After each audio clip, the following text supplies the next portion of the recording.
तो कहानी शुरू होती है 1995 से, जब एक मिक आर्थर व्हीलर नामी शख्स ने पिट्सबर्ग में दो बैंक लूटने की कोशिश की और कोशिश में कामयाब भी हुआ। लेकिन उसने एक गलती कर दी, वो अपना मुंह छुपाना भूल गया। लेकिन टू हिज डिफेंस उसने एक काम तो किया था, उसने अपने मुंह पे लीमू का रस मल लिया था। अब ऐसा उसने क्यों किया वो आगे खुद ही बताएगा। तो जब वो ये दोनों बैंक्स लूट रहा था तो उस वक्त बैंक के कैमरे उसे देख रहे थे। तो 1995 का वक्त था, इतना कोई पुराना वक्त नहीं था। तो बैंक के कैमरे, एक कैमरे में उसने देख के स्माइल भी किया था। तो उसी दिन रात में उसको पुलिस ने पकड़ लिया, और जब पुलिस ने उसको पकड़ा तो उसका ये कहना था कि मैंने तो अपने मुंह पे लेमन जूस लगाया था, कैमरा ने मुझे देख कैसे लिया। जब उससे आगे पूछताछ की गई तो पता चला कि उसको लगा कि लेमन जूस उसे इनविजिबल कर देगा, because apparently lemon juice invisible ink के लिए इनकी तरह काम करता है। जैसे आपने देखा होगा, लेमन जूस से अगर कुछ लिखें तो वो पहले दिखता नहीं है और एक स्पेशल किस्म की लाइट में दिखता है। तो उसको ऐसा लगा कि अगर ये जूस मैं अपने मुंह पे लगा लूँगा तो सिक्योरिटी कैमरा मुझे नहीं देख पाएंगे। लेकिन जब उसे बाद में वीडियो दिखाई गई, क्लिप दिखाई गई उसकी, कि जब वो बैंक लूट रहा था और उनमें से एक क्लिप में वो कैमरे पे डायरेक्ट देख के स्माइल भी कर रहा था, उसे ऐसा लगा था कि कैमरा उसे नहीं देख सकता। लेकिन जब उसे एक क्लिप दिखाई गई तो वो सरप्राइज़ हुआ और उसने ये बोला कि ऐसा सच में नहीं है, लाइक आप लोगों ने एडिट किए है ये। तो इन सब के बाद जब ये वाकया न्यूज़ पे आया तो दो साइकोलॉजिस्ट, डेविड डनिंग और जस्टिन क्रूगर, इन दोनों ने फैसला किया कि हम इस मिक आर्थर व्हीलर को स्टडी करते हैं, इससे पूछते हैं कि तुमने ऐसा क्यों किया। जब उन्होंने इसको स्टडी किया तो उन्होंने एक थ्योरी बनाई, जिस थ्योरी का नाम था, अब ये थ्योरी क्या कहती है इसको समझाने के बहुत सारे तरीके हैं, लेकिन सबसे अच्छा तरीका इसको समझाने का डेविड डरिंग और जस्टिन क्रूगर की रिसर्च पे है और उनके एक्सपेरिमेंट में है, और उसके रिजल्ट से जो एक बहुत ही मशहूर ग्राफ बना है जिसका नाम माउंट स्टूपिड है, उससे। तो let's study the graph.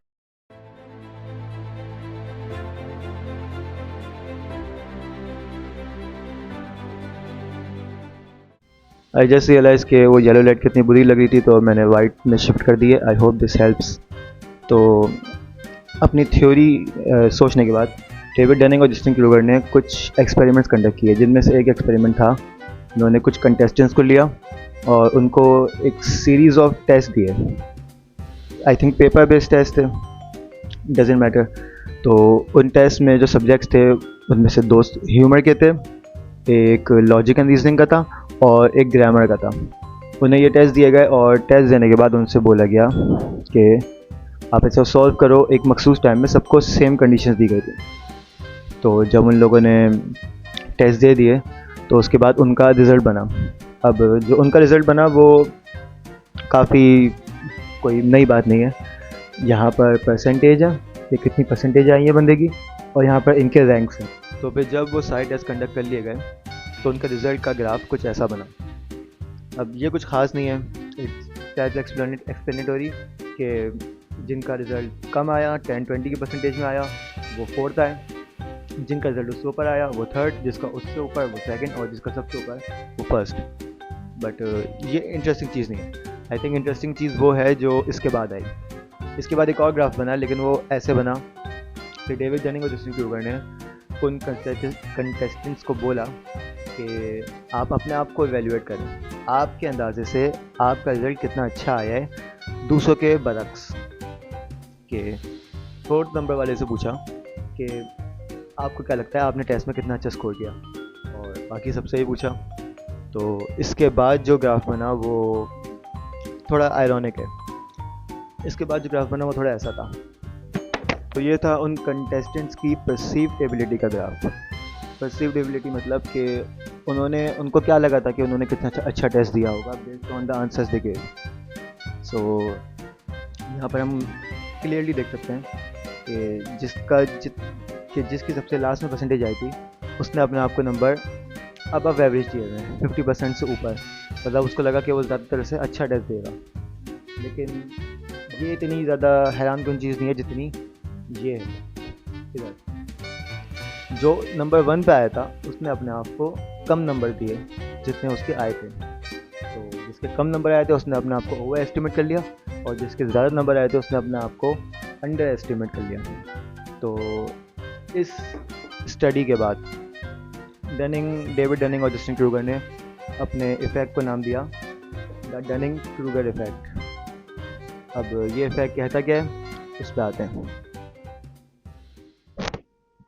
So in theories के बाद जस्टिन क्रूगर और डेविड डनिंग साहब ने अपना एक पेपर रिलीज़ किया, जिस पेपर का नाम इन्होंने रखा unskilled and unaware of it. मुझे 5 ट्राइज लगे नाम कहने में, इट्स अ टंग ट्विस्टर। तो इस थ्योरी में लोग ये कहते हैं कि जिस बंदे की काबिलियत किसी काम में जितनी कम होती है, वो अपने आप को उस काम में उतना ही बड़ा समझता है। लेकिन इसमें एक छोटी सी डिटेल है जो आपको जानना ज़रूरी है। इसमें मैं जितनी रिसर्च की तो मुझे पता चली कि अगर आपकी कॉम्पिटेंस कम है, अगर आपकी काबिलियत कम है, तो आप ज़्यादा लाइकली हो कि अपने आप को ज़्यादा बड़ा समझोगे। लेकिन ये इसका उल्टा काम नहीं करता। ये क्यों काम नहीं करता वो आगे जाके मैं एक और ग्राफ से समझाऊंगा, जिस ग्राफ का नाम है mount stupid, the mount stupid graph. बहुत मशहूर ग्राफ है। तो लेकिन इस थ्योरी के बारे में थोड़ा और बात कर लेते हैं। ये थ्योरी कहती क्या है? ये थ्योरी सीधे सीधे बात करती है कॉन्सेप्ट पे, जो कॉन्सेप्ट कहलाता है मेटाकॉग्निशन। मेटाकॉग्निशन कहते क्या है? कहते हैं किसे कि इस बात की नॉलेज होना कि आपको कितनी नॉलेज है। लेकिन ये नॉलेज उन्हीं को होती है जिनको एक्चुअली अपने काम में ज़्यादा नॉलेज होती है। जैसे अलेक्जेंडर पोप का बड़ा मशहूर कोट है, little knowledge is a dangerous thing. अब इसको सबसे अच्छा तरीका है एक और ग्राफ से समझने का, जो ग्राफ सबसे ज़्यादा इस थ्योरी से रिलेट किया जाता है, जिसका नाम है द माउंट स्टूपिड ग्राफ। तो मेरे हिसाब से इन सारे ग्राफ में सबसे ज़्यादा इंटरेस्टिंग ग्राफ ये वाला है। इस ग्राफ का नाम है द माउंट स्टूपिड कर्व। तो ये ग्राफ कहता क्या है? ये ग्राफ कहता है कि आपका कॉम्पिटेंस और आपका कॉन्फिडेंस दोनों रिलेटेड हैं, बट कुछ इस तरीके से। ये ज़्यादातर लोग नहीं कहते, लेकिन आई थिंक ये ऐसा है, और इसको सोचना भी ऐसे ही चाहिए कि आपका कॉन्फिडेंस डिपेंड करता है आपकी कॉम्पिटेंस पे, ना कि वाइस वर्सा। आपका कॉन्फिडेंस आपकी कॉन्फिडेंस पे डिपेंड नहीं करता कि आपकी कॉन्फिडेंस चेंज होगी। अगर आपकी कॉन्फिडेंस चेंज होगी तो आपके कॉम्पिटेंस पे कोई फ़र्क नहीं पड़ेगा। कॉम्पिटेंस का मतलब होता है काबिलियत। तो अगर आपकी कॉन्फिडेंस अगर आपका चेंज होगा तो आपकी काबिलियत पे कोई फ़र्क नहीं पड़ेगा। लेकिन अगर आपकी काबिलियत चेंज होगी तो आपके कॉन्फिडेंस पे ज़रूर फ़र्क पड़ेगा। असल में होता ये है कि जैसे आपकी काबिलियत थोड़ी सी बढ़ेगी, आपका कॉन्फिडेंस बहुत ज़्यादा बढ़ जाएगा, और इसके नतीजे में आप एक छोटी सी जगह पे आके रुक जाते हो, जिस जगह को हम कहते हैं माउंट स्टूपिड।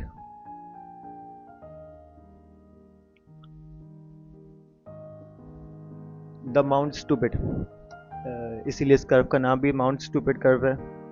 तो ये जगह क्या है? ये जगह है कि जब आपकी काबिलियत थोड़ी सी होती है तो आपका कॉन्फिडेंस बहुत ज़्यादा होता है। ऐसा क्यों होता है? ऐसा इसलिए होता है कि जब आप एक बुक पढ़ते हो और उसमें से ऊपर ऊपर की नॉलेज ले लेते हो, तो आपको ये नहीं पता होता कि आपको क्या कुछ नहीं पता है, और ये आपको सिर्फ तभी पता चलेगा जब आप उस किताब को और ज़्यादा पढ़ोगे।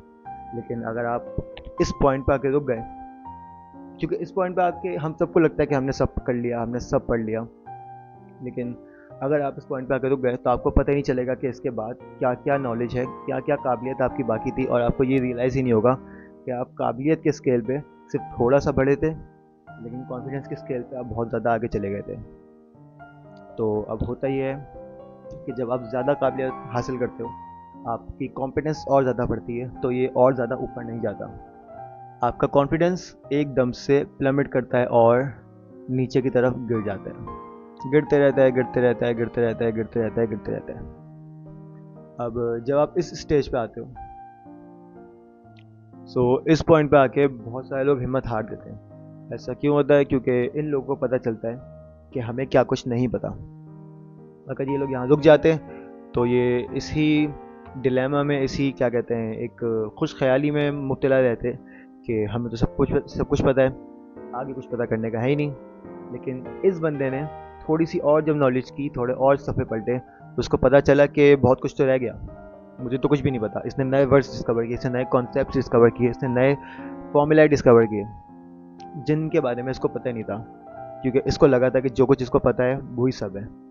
लेकिन इस बंदे ने जब ज़्यादा नॉलेज ली तो उसको लगा कि मुझे तो बहुत कुछ नहीं पता, तो मेरी तो कोई अहमियत ही नहीं है। तो इस जगह पे आके बहुत सारे लोग हिम्मत हार देते हैं। तो इस जगह पे आके आपको हिम्मत नहीं हारनी है, और अगर आप हिम्मत नहीं हारें तो यहाँ पर जैसे दिखता है कि ये कर्व वापस ऊपर उठना शुरू हो रहा है। इसका मतलब कॉन्फिडेंस बिल्डअप हो रहा है। तो अब जैसे जैसे कॉम्पिटेंस काबिलियत में ऊपर जाते रहेंगे जाते रहेंगे जाते रहेंगे जाते रहेंगे, आपका कॉन्फिडेंस वापस बढ़ेगा और यहाँ तक आ जाएगा। एक्चुअली यहाँ तक नहीं आएगा, यहाँ तक आ जाएगा। तो ये है पूरा mount stupid graph, mount stupid curve भी कह सकते हैं। तो ये कर्व हमें क्या दिखाता है? ये कर्व हमें सीधा सीधा प्रूव करता है कि किसी की कॉन्फिडेंस को देख के उसकी कॉम्पिटेंस को जज नहीं करना चाहिए, क्योंकि इससे आप गलत फहमी में रह सकते हैं। कैसे? ऐसे, अगर आप किसी की कॉन्फिडेंस को देख के उसकी कॉम्पिटेंस को जज कर रहे हैं, तो यहाँ पे देखा जाए अगर, तो इस बंदे की जो माउंट स्टूपिड पे आके रुक गया था, इसने पढ़ना लिखना छोड़ दिया था माउंट स्टूपिड पे आके, इसका कॉन्फिडेंस यहाँ पर है, इधर।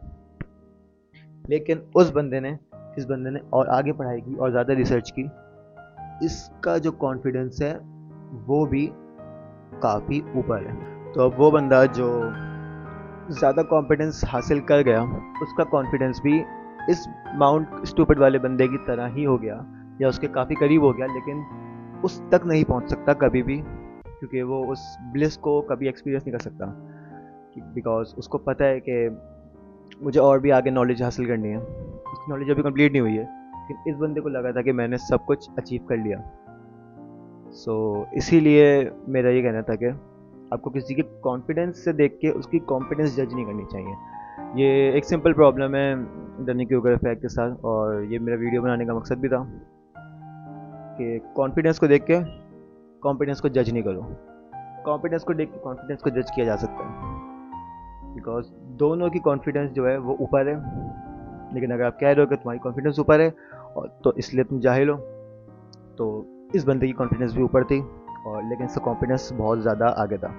तो इस ग्राफ से हमें एक इम्पॉर्टेंट लेसन लेना चाहिए कि जब कभी हम किसी नए जर्नी पे एम्बार्क करते हैं, तो उस पर एक पॉइंट आता है जब हमारा कॉन्फिडेंस बहुत कम होता है, हम बिल्कुल ही शुरू करते हैं उसको, तो और हमारा कॉन्फिडेंस बहुत ज़्यादा बढ़ जाता है, हमें लगता है कि हमें उसके बारे में सब पता है। लेकिन ये इस पॉइंट पे हमें रुकना नहीं है। इस पॉइंट पे अगर आप रुक गए तो आपको लगेगा कि आपको सब पता है, लेकिन इन एक्चुअलिटी आप बस कॉन्फिडेंस से भरे हुए होगे, आपको कॉन्फिडेंस कम से कम होगी। और इसके बाद जो ज़्यादा मुश्किल पार्ट आता है वो आता है जब आपका कॉन्फिडेंस बढ़ते रहता है, जब आपकी काबिलियत बढ़ती है और आप रियलाइज़ करते हो कि आपको इतना नहीं पता जितना दूसरों को पता है, या अभी तो बहुत कुछ सीखना बाकी है। तो उसके बाद आपका कॉन्फिडेंस बहुत ज़्यादा गिर जाता है।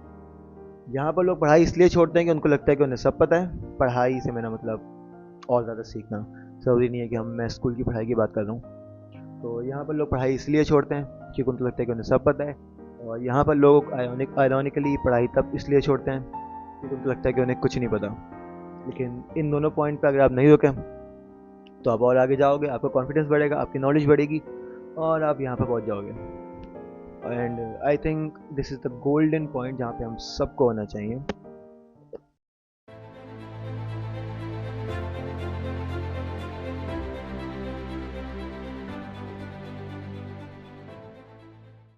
लेकिन अरीब, तुम्हारी इस वीडियो को बनाने का मकसद क्या था?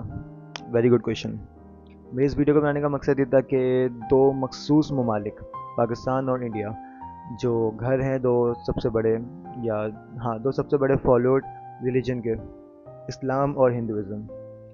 क्रिश्चियनिटी आजकल कोई फॉलो करता नहीं है। तो इस्लाम और हिंदुज़म में हमेशा एक तफ़र्रक़ा रहा है, एक एक्सट्रीमिज़म रहा है, जो मेरे हिसाब से हमेशा, कहने का मतलब मेरा ये है कि पार्टीशन के बाद से, पार्टीशन के पहले ये बहुत कम था। अब पहले क्यों कम था? मेरे हिसाब से पहले हमें एक दूसरे के बारे में नॉलेज ज़्यादा थी। और हम बोलते भी नहीं थे क्योंकि वो हमारा पड़ोसी था। अभी भी पड़ोसी है लेकिन इतना ज़्यादा अच्छे से नहीं। तो किसी चीज़ के बारे में अगर हमें नॉलेज कम होती है तो आई थिंक उसके बारे में हमें हेटेड ज़्यादा होती है। मैं भी कभी इसी पॉइंट पे था कि मुझे लगता था कि हिंदुज़म से ज़्यादा कोई बुरी चीज़ नहीं है, और हिंदू तो सबसे बुरे होते हैं, वो लोगों को मारते हैं, मुसलमानों को हेट करते हैं। लेकिन जब मैंने और रिसर्च की हिंदुज़म के बारे में और उनकी किताबें पढ़ी, वेदा बेस से बहुत हेल्प मिली। उनकी वेदा पढ़ी, गीता पढ़ी, पूरी ख़त्म नहीं कर पाया हूँ मैं अभी। लेकिन जब मैंने उनके बारे में थोड़ी थोड़ी नॉलेज ली, जैसे माउंट स्टूपिड पे था मैं, तो मुझे पता चला कि मुझे इनके रिलीजन के बारे में कुछ भी नहीं पता। तो मैं हेट कैसे कर सकता हूँ इनके रिलीजन को। लेकिन बचपन में हम सब ने ये देखा होगा कि हमारी फैमिली, हमारी सोसाइटी हमें ये सिखाती है कि हिंदूज़ को हेट किया जाए, कि वो एक तरीके से बुरी नस्ल है, कि एक बुरी चीज़ है। उनके साथ बैठो नहीं, उठो नहीं, उनसे बात भी नहीं करो, और ना ही उनके चैनल देखो, ना ही कुछ देखो। कभी तारक मेहता का उल्टा चश्मा देखते हुए कोई भगवान की शक्ल आ जाती थी, जो लोग कहते थे कि पता नहीं क्या हो गया, हटा दो, ये करो वो करो। या कभी उनका मंत्र आ जाता था तो हम लोग कहते थे कि पता नहीं क्या सुन लिया, हटा दो इसको, आगे बढ़ा दो। तो ये एक सॉर्ट ऑफ, क्या कहते हैं, बायस नॉलेज भी कहते हैं इसको, कि अगर उनका रिलीजन सीख रहे हैं, अगर वो लोग अपना रिलीजन दिखा रहे हैं हमें, तो हम अपनी आंख बंद कर लेंगे। हम उस उनकी नॉलेज नहीं लेंगे, उनके बारे में जानेंगे नहीं, क्योंकि क्या पता उनके बारे में हम जानें और हमें एक्चुअली वो पसंद आ जाए। तो आई थिंक ये गलत तरीका है नॉलेज लेने का। नॉलेज हर रिलीजन के बारे में लेना चाहिए। क्रिश्चियनिटी को भी पढ़ो, जूडिज़म को भी पढ़ो, हिंदुज़म को भी पढ़ो, और इस्लाम को भी पढ़ो ऑब्वियसली, अगर तुम मुसलमान हो तो आई थिंक मैंने जब देखा कि मैंने हिंदुज़म को पढ़ा ज़्यादा, तो मुझे पता चला कि इट्स नॉट दैट बैड। और इसकी वजह से मैं इस्लाम से भी करीब आया, क्योंकि मुझे पता चला कि इस्लाम एक्चुअली क्या कहता है और दूसरे रिलीजन के कंपेयर्ड इस्लाम क्या कहता है। अगर तुम्हें सिर्फ ये पता है कि इस्लाम क्या कहता है और ये नहीं पता कि हिंदुज़म कैसे क्या कहता है और क्रिश्चियनिटी क्या कहती है, तो तुम ये कह ही नहीं सकते कि बेहतर क्या है, क्योंकि तुम्हें other end of the stick पता ही नहीं है, तुम्हें पता ही नहीं है कि दूसरी तरफ क्या होता है। तो जब मैंने हिंदुज़म के बारे में सीखना शुरू किया, थोड़ा थोड़ा सीखना शुरू किया, और मेरे हिसाब से उन लोगों से सीखना शुरू किया जो एक्चुअली हिंदू थे, तो मुझे पता चला कि ये लोग इतने बुरे नहीं हैं। और मेरे दिल में एक सॉर्ट ऑफ एम्पैथी आ गई इन लोगों के लिए, कि क्यों बुरा बोलें भाई, क्यों इंडियंस को बुरा बोलें, क्यों हिंदुज़म को बुरा बोलें, सारे ऐसे नहीं होते। और ये सेम चीज़ हम दूसरे दूसरे हमारे पड़ोसी मुल्क में भी देखते हैं, कि जो लोग इस्लाम को हेट करते हैं, उनसे पूछे जाओ तो कि उनसे पूछा जाए कि तुम इस्लाम को क्यों हेट करते हो, तो वो कहते हैं कि हमने इस्लाम के बारे में पढ़ा है। उनसे बोलते हैं कि तुमने क्या पढ़ा है, तो वो हज़रत आयशा की उम्र से लेके मुता तक और उससे आगे कहीं जा ही नहीं पाते। उनसे बड़ी मशहूर क्लिप है, दावा वाइस की क्लिप है, जिसमें एक हिंदू बहुत कहता है कि मैंने बहुत रिसर्च किया इस्लाम पे, बहुत पढ़ा है। तो वो बोलता है कि अच्छा तुम्हारा सवाल क्या है, तो वो ऑब्वियसली दो तीन चीज़ें लाता है, हज़रत आयशा की उम्र को ले आएगा और आगे चीज़ों को ले आएगा।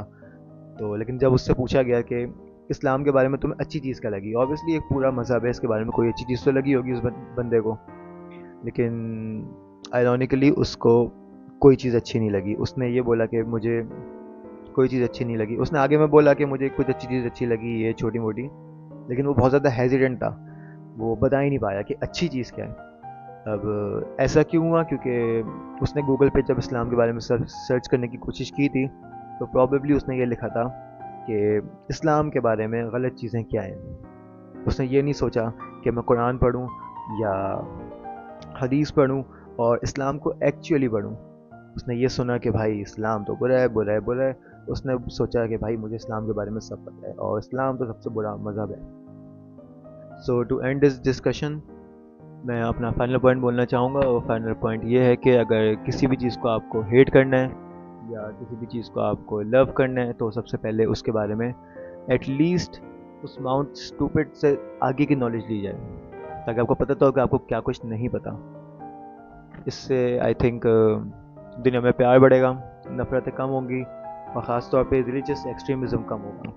मुसलमान मंदिर तोड़ना बंद कर देंगे, मुसलमान हिंदुओं को मारना बंद कर देंगे, हिंदू मुसलमानों को मारना बंद कर देंगे, और हिंदू मसाजिद तोड़ना बंद कर देंगे, सिर्फ ये सोच के कि ये बंदा मुसलमान पैदा हुआ था, ये बंदा हिंदू पैदा हुआ था, या ये बंदे ने मुसलमान इस्लाम में कन्वर्ट कर लिया और ये बंदे ने हिंदुज़म में कन्वर्ट कर लिया। इसीलिए मेरे हिसाब से आप दूसरे बंदे को जितना जानोगे उतना ज़्यादा आप उसको टॉलरेट कर पाओगे, और जितनी कम नॉलेज आपको दूसरे बंदे के बारे में होगी उतना ही गुस्सा आपको उस बंदे के बारे में आएगा। और ख़ास तौर पे अगर आप पाकिस्तान या इंडिया में रहते हो तो आपकी सोसाइटी आपके उस गुस्से को ज़्यादा फ्यूल करेगी।